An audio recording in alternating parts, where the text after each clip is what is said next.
নমস্কার, আপনাদের সঙ্গে মীনাক্ষী। শুরু করছি ইন্ডিয়ান প্রাইম টাইমের সংবাদজনক নিউজ বুলেটিন। শুরুতেই দেখে নিচ্ছি আজকের হেডলাইন্স। ধূপগুড়ি পৌরসভার গাফিলতিতে শহরে যত্রতত্র পড়ে থাকছে অবলা প্রাণীদের মৃতদেহ। শিলিগুড়িতে দোকানির গলা থেকে হার নিয়ে চপড় দিল দুই যুবক। কোচবিহারে গরুর সাথে মাঠে ঘাস খেতে দেখা গেল 3টে বাইসনকে।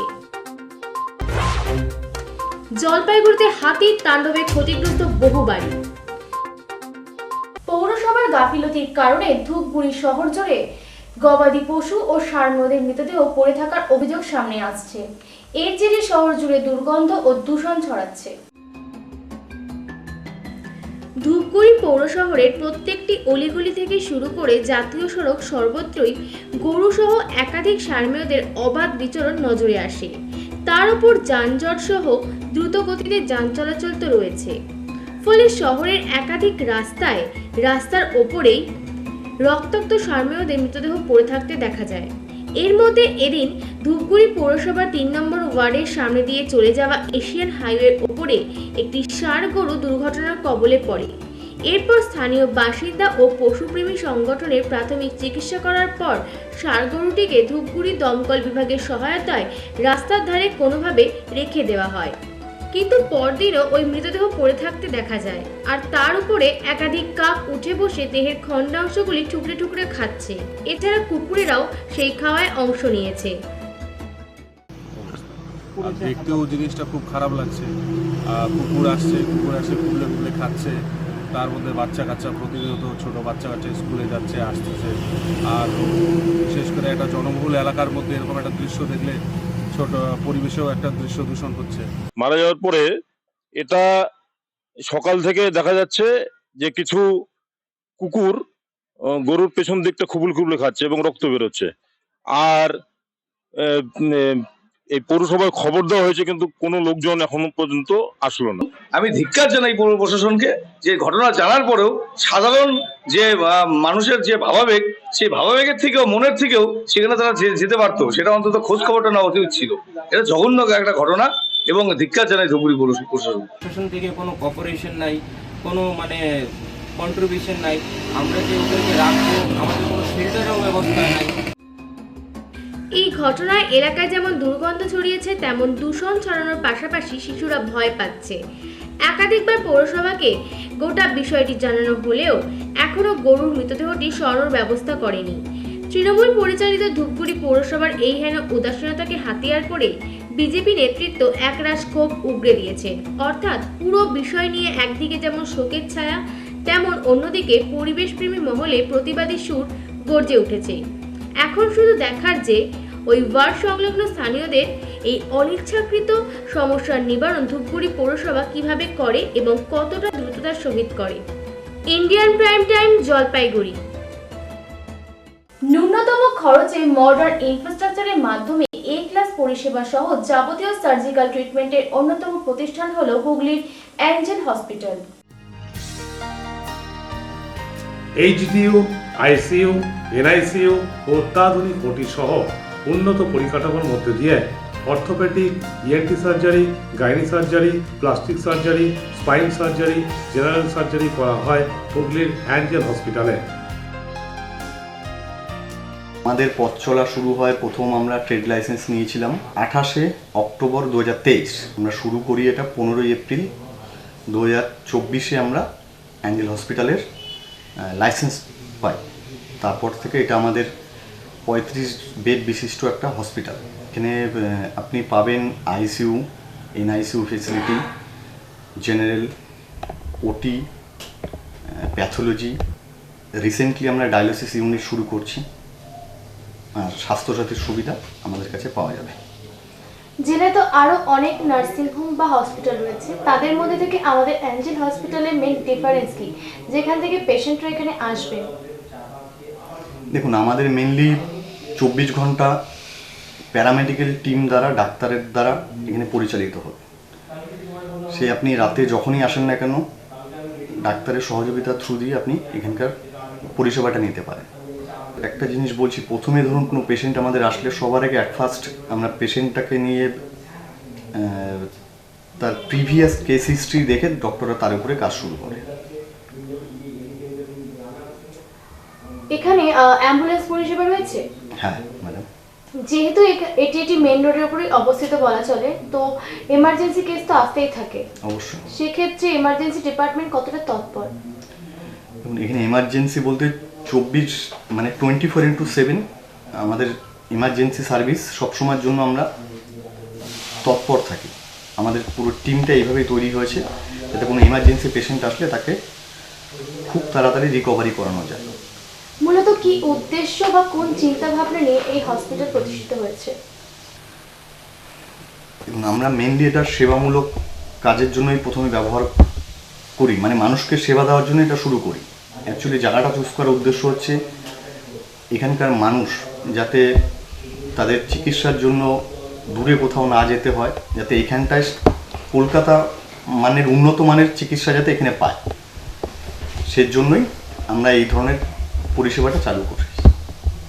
ভবিষ্যতে আপনাদের এই হসপিটালকে নিয়ে আর কি কি পরিকল্পনা রয়েছে? ভবিষ্যতে ম্যাডাম যা যা আরও ডেভেলপমেন্ট করা যায় সেগুলো নিয়ে আমাদের একটা টিম আলাদাভাবে কাজ করছে। তাদের উপরে বেস করে আমরা এটাকে আরও গ্রোথ করার জন্য, মানুষকে আরও ভালো পরিষেবা দেওয়ার জন্য যা যা করণীয় কাজ আমরা সেগুলোই করব। পাশাপাশি আপনারা ইনফ্রাস্ট্রাকচারের উপর কতটা জোর দিচ্ছেন? ইনফ্রাস্ট্রাকচার বলতে দেখুন ম্যাডাম, আমরা শুরু করেছিলাম ছোট নিয়ে, তারপরে আস্তে আস্তে ওটাকে বাড়িয়ে বিভিন্ন রকম সেগ্রিগেশন করে ওটাকে আমরা আলাদা আলাদা পার্টে যার যার ডিপার্টমেন্টে তাকে সেই পার্ট দিয়ে, যাতে জিনিসটা কোনো পেশেন্ট আসলে তার যাতে পরিষেবা দ্রুততার সাথে হয়। ধরুন কোনো পেশেন্ট আসার পরে সে কোথায় যাবে না যাবে বুঝতে না পারে, তার আলাদা আলাদা সেপারেশন থাকলে তার সেই জিনিসটা বুঝতে সুবিধা হবে। তা আমরা সেইগুলো নিয়ে বেশি চিন্তাভাবনা করছি। আগামী 2-3 মাসের মধ্যে ওই জায়গাগুলো আমরা ফুলফিল করে ফেলব। শহরের যেরকম ফেসিলিটি পাবেন আমাদের এখানে আসলেও সেই ধরনের ফেসিলিটি পাবেন। প্লাস কলকাতার ডাক্তাররাও আসছে। রাইট, কলকাতার ডাক্তাররাও সবাই আমাদের সাথে অ্যাটাচ হয়েছে। তো ভবিষ্যতে কি চিন্তা ভাবনা করেছেন অ্যাঞ্জেল হসপিটালকে নিয়ে? এখন তো 35 বেড আছে আপনার, আগামী দিনে কি আরো ইচ্ছা আছে আরো বেড সংখ্যা? অবশ্যই যাতে মানুষকে আরো ভালো পরিষেবা, আরো দ্রুত পরিষেবা দেওয়ার জন্য আমাদের এটাকে আরো বড় রূপে তৈরি করার ইচ্ছা আছে। ঠিক। ইদানিংকালে বয়স্কদের দেখা যাচ্ছে ডায়ালিসিসের একটা মারাত্মক চাহিদা, সেক্ষেত্রে অ্যাঞ্জেল হসপিটাল ডায়ালিসিসকে নিয়ে আগামী দিনে কি চিন্তা করেছে? ডায়ালিসিস নিয়ে আমরা খুব শীঘ্রই 2 মাসের মধ্যে আশা করি ডায়ালিসিস ইউনিটটা চালু করে ফেলব। আর এটার জন্যই আমরা বলছি যে স্বাস্থ্যসাথীতে যেহেতু ফেসিলিটি আছে, ন্যূনতম অ্যামাউন্টের মাধ্যমে তাদেরকে ভালো পরিষেবা দেওয়ার জন্য। স্বাস্থ্যসাথীর পাশাপাশি কি অন্যান্য কোনো মেডিক্লেমের ব্যবস্থা রয়েছে? অবশ্যই ম্যাডাম, এখানে আমাদের স্বাস্থ্যসাথীর সাথে 37খানা আলাদা আলাদা মেডিক্লেমের ফেসিলিটি পাবেন। এখানে সবসময় উজ্জ্বলভাবে থাকবে, যে এখানে পরিষেবা নিয়ে যাবে, নিয়ে বলবে যে না এখান থেকে পরিষেবা পেয়ে আমি খুব ভালো আছি। নমস্কার স্যার, এই হসপিটালের নাম তো অ্যাঞ্জেল হসপিটাল, তো এই অ্যাঞ্জেল নামটা কোন চিন্তা ভাবনা থেকে এসেছে? দেখুন, অ্যাঞ্জেল বাংলার আবিধানিক অর্থ হচ্ছে দেবদূত। আজকে এটা তো একটা, এই যে আর্থসামাজিক অবস্থার মধ্যে পশ্চিমবঙ্গ দাঁড়িয়ে আছে, সেগুলো তো তার একটা পার্ট। তো এটা একটা রুরাল জায়গা।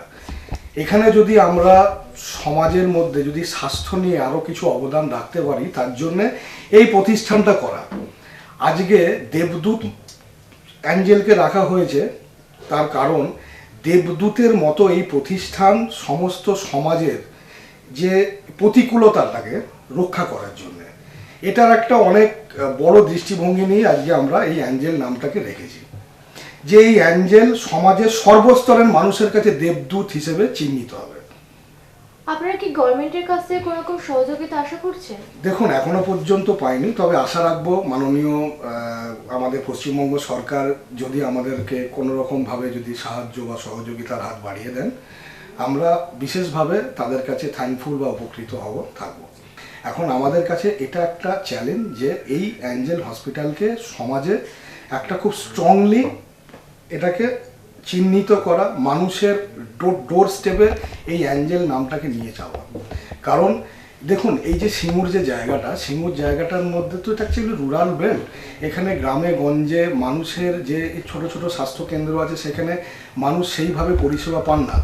তো আজকে আমরা এই অ্যাঞ্জেল হসপিটালটা করা হয়েছে মানুষেরকে সেবা দেওয়ার জন্য, এবং তারা যে সমস্ত প্রতিকূলতাকে ফেস করেন ইন ডেলি লাইফ সেটাকে যাতে আর না ফেস করেন, এবং তাদেরকে কলকাতা বলুন বা বিভিন্ন জায়গায় তাদেরকে পেশেন্ট নিয়ে চলে যেতে হয়, আজকে যাতে সেই জায়গায় না যেতে হয় তার জন্যেই আজকে এই অ্যাঞ্জেল হসপিটালটা সিঙ্গুরের বুকে তৈরি করা হয়েছিল একটা মহৎ উদ্দেশ্যে। এবং আমরা এটুকু জানি যে আগামী দিনে এই উদ্দেশ্যটাকে আমরা প্রপার ওয়েতেই বাস্তবায়িত করব, এবং আশা রাখবো আগামী দিনে আজকে যে 35 বেডের সেট আপ আছে সেটা আগামী দিনে এটাকে আমরা কোনোদিন চেষ্টা করব 100 বেডে রূপান্তরিত করার, এ গ্রেড হসপিটাল হিসেবে নিয়ে আসা। এখানে অভিজ্ঞ চিকিৎসকদের দ্বারা পেশেন্টদের 24 ঘন্টা পরিষেবা দেওয়া হয়। আর আগামী দিনে হাসপাতাল কর্তৃপক্ষের উদ্যোগে ডায়ালিসিস ইউনিট চালু হতে চলেছে। Chayan Roy report, Indian prime Time, Hooghly. বাড়ির ভেতরে থাকা মহিলাকে কথার জালে জড়িয়ে তার গলা থেকে হার নিয়ে চম্পট দিল তাদেরই দোকানে আসা দুই ক্রেতা। এই ঘটনাকে ঘিরে শিলিগুড়ির ডাবগ্রামে শোরগোল ছড়িয়ে পড়ে। বাড়ির সঙ্গে মুদিখানার দোকান থাকায় সকাল থেকেই ক্রেতাদের ভিড় লেগেই থাকে। ফলে সেই সুযোগে 23 নম্বর ওয়ার্ডের ডাবগ্রামের দুই যুবক ক্রেতা সেজে বাড়িতে ঢুকে গলার হার নিয়ে চম্পট দিল। এই ঘটনাকে কেন্দ্র করে শোরগোল ছড়িয়ে পড়ে। জানা গিয়েছে সকাল থেকেই দুই যুবক একাধিকবার জিনিস নেওয়ার নাম করে অতিষ্ঠ করে তোলে। এরপর সুজাতা দেবীর বাড়ির ভেতরে চলে যেতেই তারাও শটাং বাড়ির ভেতরে প্রবেশ করে। নানা কথার ছলে সুজাতা দেবীর গলা থেকে সোনার চেন নিয়ে চম্পট দেয়। সেখানটাই বাড়ি, উনি পিছা করছে, উনি ধরেছে, স্লিপ হয়ে গেছে, জ্যাকেট পরা তো স্লিপ হয়ে গেছে, পাতলা করে লম্বা করে ফর্সা করেছে। এটা এর আগে দোকানে এসেছিল? আমি সেটা বলতে পারছি না, ওইভাবে মনে পড়বে না। আজকেই দেখছি 3বার করে লম্বা করে। কত গ্রামের চেন ছিল তখন? 12 গ্রাম। তারপর দুই যুবকের পেছনে ধাওয়া করেন এলাকার প্রাতঃভ্রমণে বেরিয়ে আসা একজন ব্যক্তি, তাদের ধরে ফেলেন। কিন্তু ওই দুই যুবক ওই ব্যক্তিকে সজোরে ধাক্কা দিয়ে সরিয়ে সেই জায়গা থেকে স্কুটি নিয়ে চম্পট দেয়। শিলিগুড়ি থানায় খবর দেওয়া হলে শিলিগুড়ি থানার পুলিশ খবর পেয়ে ঘটনাস্থলে পৌঁছে গোটা ঘটনার তদন্ত শুরু করেছে। ইতিমধ্যেই এলাকার বেশ কিছু বাড়ির সিসিটিভি ফুটেজ খতিয়ে দেখে অভিযুক্ত দুইজন যুবককে ছবি উদ্ধার করেছে police. Indian prime time, Siliguri. এখন নিয়ে নিচ্ছে একটা ছোট্ট বিজ্ঞাপন বিরতি, ফিরে আসছি বিরতির পর। কেজি থেকে দ্বাদশ শ্রেণী অবধি অভিজ্ঞ শিক্ষক মণ্ডলীর দ্বারা অত্যন্ত যত্ন সহকারে পড়াশোনা শেখানোর পাশাপাশি জাতি ধর্ম নির্বিশেষে সকলের পড়াশোনা শেখার সুযোগ এনে দিয়েছে মালদার কালিয়াচকের কচিকাঁচা মিশন। যোগাযোগের জন্য ফোন করুন 9734037520 এই নম্বরে। আপনার সন্তান কি খুব চঞ্চল, পড়াশোনায় একদম মন বসে না? তাহলে আর দেরি নয়, আজই চলে আসুন SGS ইন্টারন্যাশনাল স্কুলে, যেখানে মডার্ন ফ্যাসিলিটিস সহ থিওরির পাশাপাশি প্র্যাকটিক্যাল ক্লাস করানোর সাথে সাথে তাদের ব্রেন ডেভেলপমেন্টের জন্য বিভিন্ন গেমের সাথে ইনভলভ করানো হয়। তাই অ্যাডমিশন করতে যোগাযোগ করুন SGS international school, Baruipur, Canning road, south 24 Pargana. Phone 7980381045 or 9830168972। আর নয় ভিন রাজ্যে, এবার রাজ্যেই নার্সিং শিক্ষার সেরা ঠিকানা নিয়ে এলো শালবনী ইনস্টিটিউট অফ নার্সিং।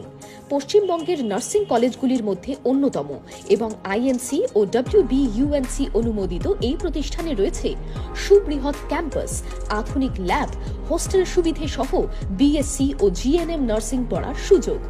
এছাড়াও হস্টেল সুবিধে, সুপার স্পেশালিটি হসপিটালে ট্রেনিং এর ব্যবস্থা রয়েছে। আমাদের ঠিকানা Salboni Dreamland education hub campus, Bakibad, Salboni, Paschim Medinipur.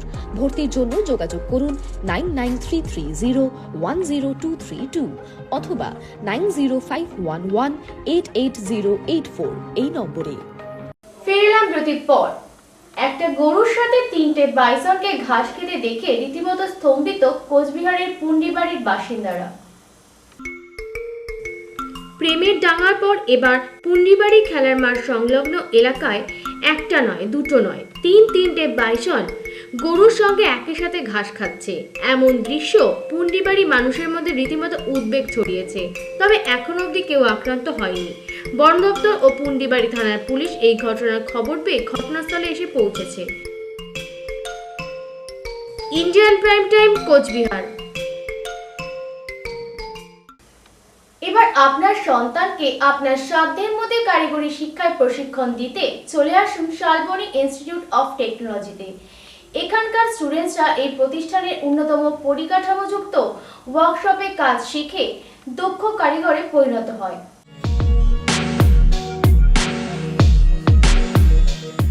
Medinipur জেলার শালবনী বরাবরই নকশালপন্থী এলাকা নামে পরিচিত, কিন্তু এই নকশালপন্থী তকমাকে সম্পূর্ণ মুছে ফেলতে আর এলাকাকে সঠিক পথে চালিত করতে ইন্ডাস্ট্রিয়ালিস্ট অসিত কুমার ঘোষের উদ্যোগে শালবনীতে একটি এডুকেশন হাব প্রতিষ্ঠিত হয়েছে।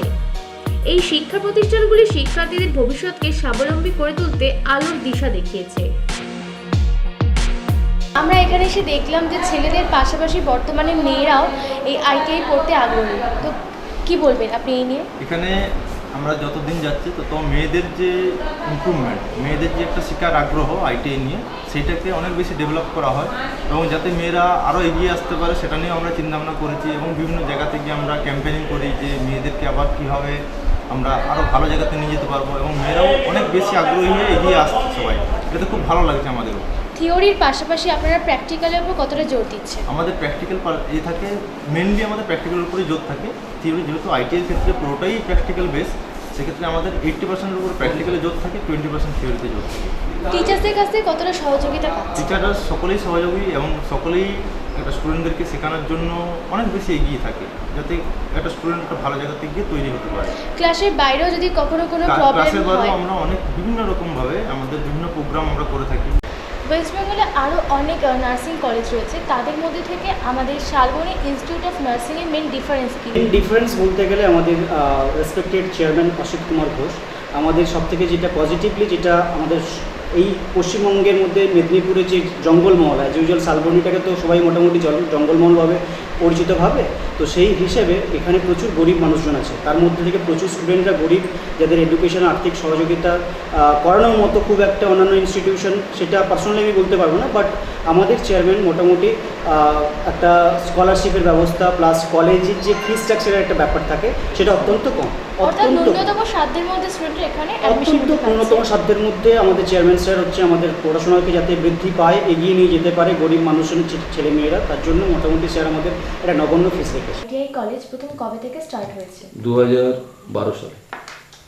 ওয়েস্ট বেঙ্গল তথা পশ্চিম মেদিনীপুরে আরও অনেক আইটিআই কলেজ রয়েছে, তার মধ্যে থেকে আমাদের শালবনী প্রাইভেট আইটিআই কলেজের মেন বিশেষত্ব কোথায়, যেখান থেকে স্টুডেন্ট এখানে আসছে বা ভবিষ্যতে আসবে? আমি জানি ছেলেদের কীভাবে প্র্যাকটিক্যাল করতে হয়, যার মধ্যে দিয়ে ছেলেরা কাজ পায়, তো সেই জায়গাটাকে আমরা খুব জোর দিই।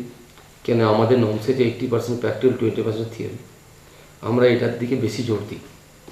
আর দ্বিতীয় নম্বর হলো আমার এখানকার ছেলেরা ভালো ভালো জায়গায়, আমাদের ধরুন ITC, L&T, Honda, MRF battery, MRF tyre, এই সমস্ত অনেকগুলো কোম্পানির সাথে আমাদের টাই আপ আছে, রেপুটেশন ভালো। আর তার থেকে ওরা 2018 সালে অল ওভার ইন্ডিয়াতে আমরা স্টাইপ বইজেকে ফার্স্ট হয়েছিলাম এবং ওয়ার্ল্ড ব্যাংক আমাদের 2 কোটি টাকা গ্যারান্টি দিয়েছে। তো আমরা এরকম যে কলেজ, আমি অলরেডি 6টা আইটিআই চালাই, Salboni private ITI, Salboni government ITI, Garhbeta government ITI, Daspur government ITI, Pingla government ITI, Deshpran government ITI, এই আইটিআইগুলো আমরা একটা আলাদা চোখে দেখি। সম্পূর্ণ ওয়েস্ট বেঙ্গলে যে আজকের ডেটে 250-300 কলেজ আছে, তার মধ্যে আমাদের কলেজগুলো আলাদা, কারণ আমাদের Salboni government ITI all over ইন্ডিয়াতে 18 সালে আমরা 7 নম্বরে র্যাঙ্ক করেছি অল ওভার ইন্ডিয়া, এবং গড়বেতা আমরা 23 নম্বরে র্যাঙ্ক করেছি। এই প্রত্যেকটা কলেজকে ওয়ার্ল্ড ব্যাংক স্টাইপ প্রজেক্ট আমরা 2 কোটি করে পেয়েছি। আমরা রাষ্ট্রপতি ভুক্ত লোক, প্রাইজ পাওয়া ভুক্ত লোক।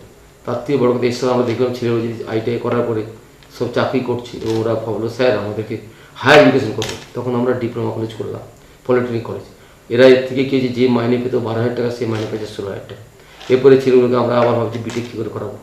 এরপর প্রথম কথাই শালবনীটা পিছিয়ে পড়া জায়গা, বিশেষ করে আমরা দেখেছিলাম জঙ্গলমহল, যেখানে দেখেছিলাম যে আমাদের মাননীয় এমএলএ সাহেব ছিলেন মৃগেন মাইতি, উনি বলেছেন অসিতবাবু জিন্দাল হচ্ছে বিশাল বড় প্রজেক্ট, আপনি করুন, ছেলেমেয়ে অনেক কাজ পাবে।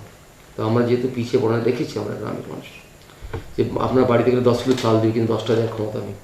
তখন আমরা স্বপ্ন দেখেছিলাম, এই যেহেতু জন্মভূমি আমার, এই মাটিটা আমার, যে এখানে যদি আমরা কিছু প্রজেক্ট করি, অন্তত আমি খুব আজকে হ্যাপি, 2,500-3,000 ছেলে মেয়েকে তৈরি করে আমি কিন্তু কাজে যুক্ত করছি, না হলেও 80% ছেলে মেয়েকে, এবং তারা খুব ভালো আছে।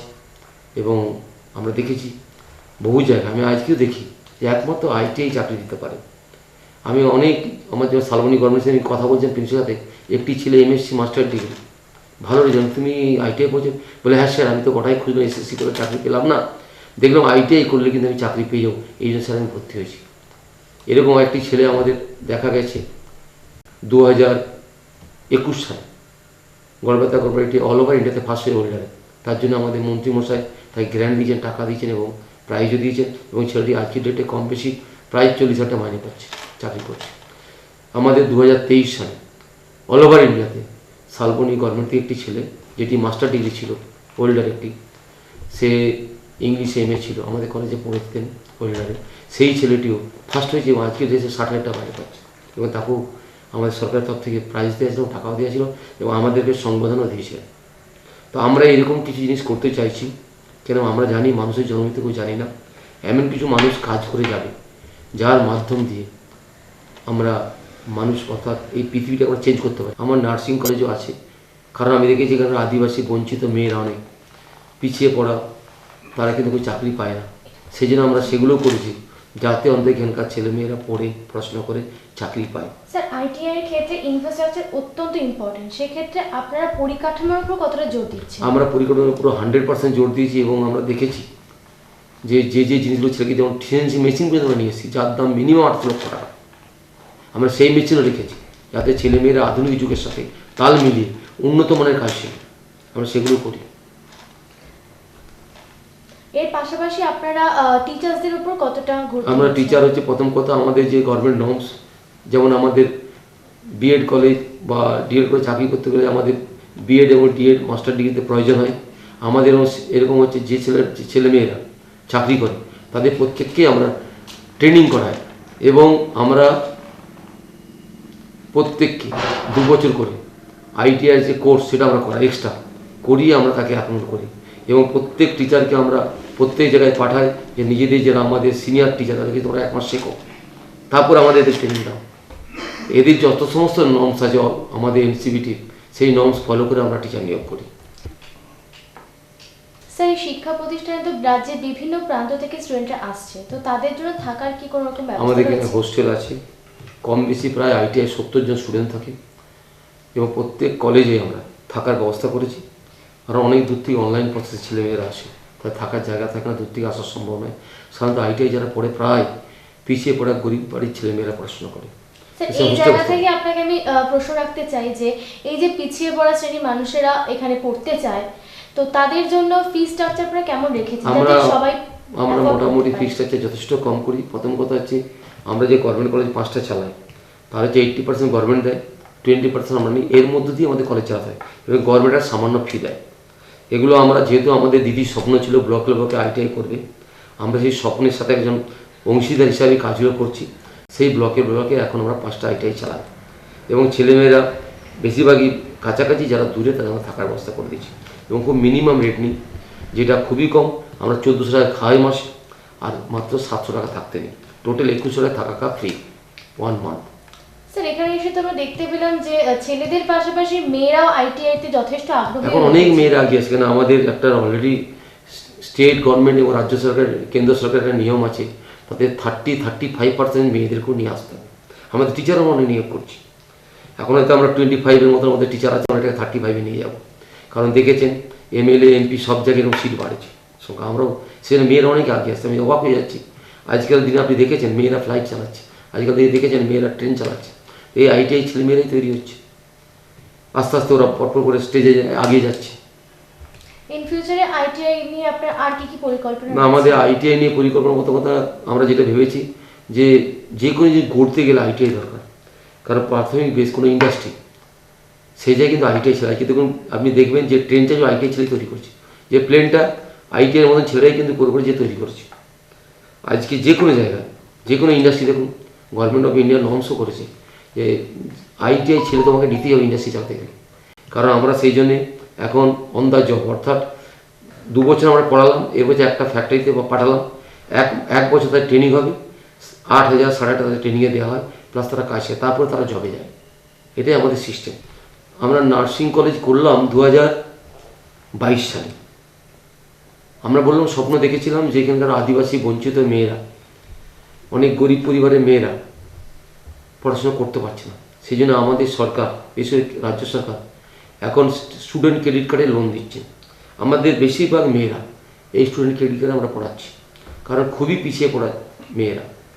তো সেই জন্য আমরা জিএনএম বিএসসি দুটোই চালু করেছি এবং আমাদের ভর্তি ভালো। আজকের ডেটে জিএনএম আমাদের 60টার মধ্যে 56টা ভর্তি হয়ে গেছে, অনেকে নাম লিখে গেছে আর 4 জন মতো সিট খেলেছে।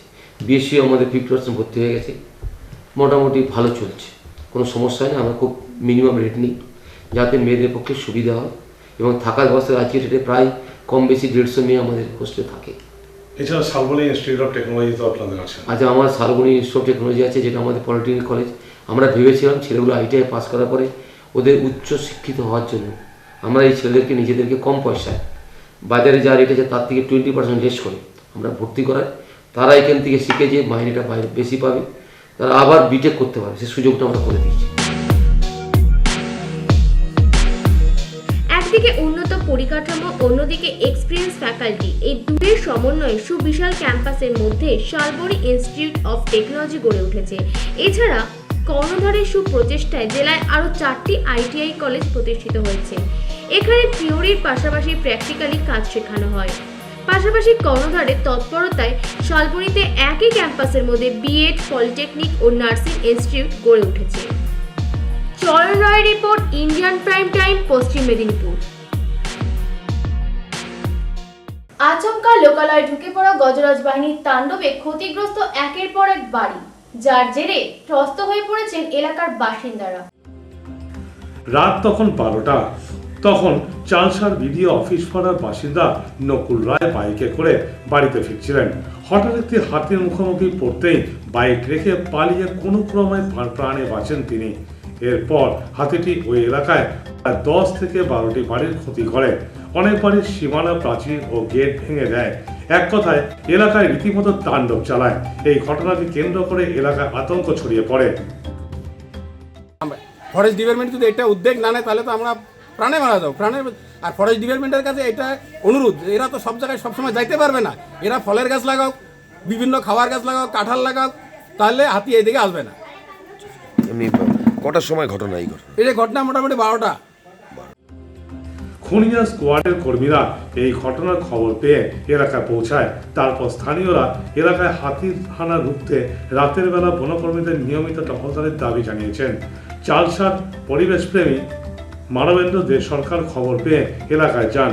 বন দপ্তরের খুনিয়া স্কোয়াডের সূত্রে জানা গিয়েছে, কোনো এলাকায় হাতি আসার খবর পেলেই সংশ্লিষ্ট এলাকায় গিয়ে হাতি তাড়ানোর চেষ্টা করা হয়।